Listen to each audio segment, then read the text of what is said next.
ఆమెకు ముగ్గురు అన్నదమ్ములు మెంటల్ నా కొడుకులు. నేను ఇంటి వరకు మా అమ్మ ఏడుస్తాంది. ఏమైందమ్మా అంటే చెప్పకుండా పోయిందిరా అన్నది. సరే ఓకే డోంట్ వరీ, ఏమైనా డబ్బులు ఉన్నాయా లేవు అన్నది. బయటికి పోయినా ఒక 500 జేబులో పెట్టుకున్నా. 1/4 కిలో కారపొడి తీసుకున్నా మేడం. 2 జేబులలో కొట్టినా, ఒక బ్లేడ్ కొన్నా, 2 గుక్కలు చేసిన, 2 జవలలో నింపిన. అప్పుడు నేను బీర్లు తాగేది. 2 బీర్లలో ఒకటి తాగినా, ఒకటి బొడ్లే పెట్టుకున్నా. అప్పుడు రిక్షాని పిలిచిన ఇంటి ముంగడి పోయినా, వాళ్ళ ఇంటి ముంగడికి. గేటు బటన్ వచ్చిన బాబాయ్, గేట్ ఓపెన్ చేసింది ఎవరు? నా భార్య చెల్లెమ్మ, నా మరదలు. బాయ్ బేబీ అన్న దడుచుకొని కింద దడిచిపోయింది.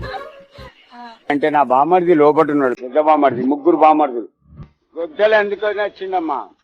నా మరదలు అప్పుడు మడత కుర్చీలు రేకు, నా మరదలు తీసుకొచ్చి కుర్చేసింది. వాడు గడ్డపర తెస్తే ఆ కుర్చీని మడత పెట్టి తెంగితే మెడలు ఇరిగి